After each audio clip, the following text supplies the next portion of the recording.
Lecture du livre de Ellen G. White, intitulé L'histoire de la rédemption. Chapitre 55. Un fondement solide. J'ai vu un groupe de gens qui se tenaient fermement sur leur garde et ne prêtaient aucune attention à ceux qui cherchaient à ébranler la foi établie de l'ensemble. Le Seigneur les regardait d'un œil approbateur.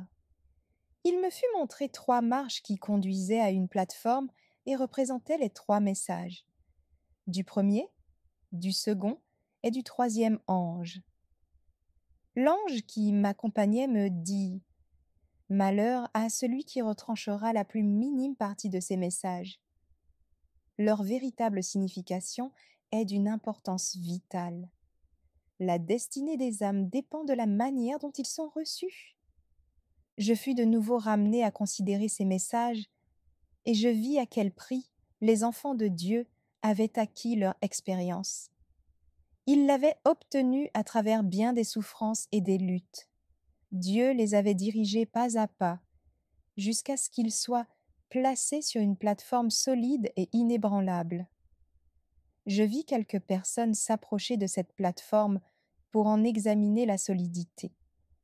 Certaines d'entre elles s'empressaient d'y prendre place avec joie, alors que d'autres la critiquaient, et auraient voulu y voir apporter quelques améliorations pour qu'elle s'approche davantage de la perfection et que le peuple soit beaucoup plus heureux. D'aucuns en descendaient pour l'examiner et la déclaraient mal posée. Mais je vis que presque tous se tenaient fermement sur cette plateforme et suppliaient ceux qui en étaient descendus de cesser leurs plaintes. Car Dieu en était le grand architecte, et c'était lui qu'ils critiquaient et qu'ils combattaient. Il leur racontait comment le Seigneur les avait amenés sur cette ferme plateforme, et, élevant ensemble les yeux au ciel, ils louaient Dieu à haute voix. Quelques-uns de ceux qui s'étaient plaints et avaient quitté la plateforme furent touchés, et ils reprirent humblement leur place. L'expérience des Juifs se répète. Je fus ramené à la proclamation de la première venue du Christ. Jean-Baptiste fut envoyé dans l'esprit et la puissance d'Élie pour préparer la voie du Sauveur. Ceux qui rejetèrent son témoignage ne purent bénéficier des enseignements de Jésus. Leur opposition au message qui proclamait sa venue les empêcha de reconnaître son caractère messianique.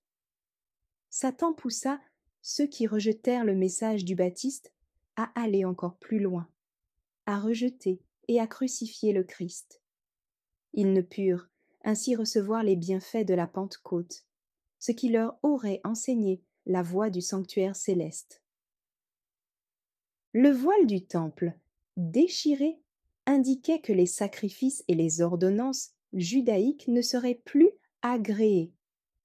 Le sacrifice suprême avait été consommé et accepté, et le Saint-Esprit qui descendit au jour de la Pentecôte détourna les esprits des disciples du sanctuaire terrestre pour les reporter sur le sanctuaire céleste où, à son ascension, Jésus était entré avec son propre sang afin de faire bénéficier les siens de sa propitiation. Mais les Juifs en général furent plongés dans d'épaisses ténèbres. Ils ne purent comprendre le plan du salut et ils continuèrent à placer leur confiance dans leurs sacrifices et leurs offrandes inutiles. Le sanctuaire céleste avait pris la place du terrestre, mais les Juifs n'en avaient aucune connaissance. C'est pourquoi ils ne purent bénéficier de la médiation du Christ dans le lieu saint. Aujourd'hui, il en est beaucoup qui considèrent avec une sainte horreur la conduite des Juifs, qui rejetèrent et crucifièrent le Christ. En lisant le récit des mauvais traitements qu'ils lui infligèrent, ils se disent qu'ils ne l'auraient pas renié comme Pierre ou crucifié comme les Juifs. Mais Dieu qui lit dans les cœurs a mis à l'épreuve cet amour pour Jésus qu'ils prétendent ressentir. Tout le ciel suivait avec un profond intérêt la proclamation du premier message. Beaucoup de ceux qui disaient avoir tant d'amour pour Jésus et qui versaient des larmes en lisant le récit de sa crucifixion, se moquèrent de la bonne nouvelle de son retour. Au lieu de recevoir ce message avec joie, ils prétendirent que c'était une erreur. Ils haïrent ceux qui aimaient son apparition et les chassèrent des églises. Ceux qui rejetèrent le premier message ne purent jouir des bénédictions du second, ni profiter du cri de minuit, qui devait les préparer à pénétrer par la foi avec Jésus dans le lieu très saint du sanctuaire céleste.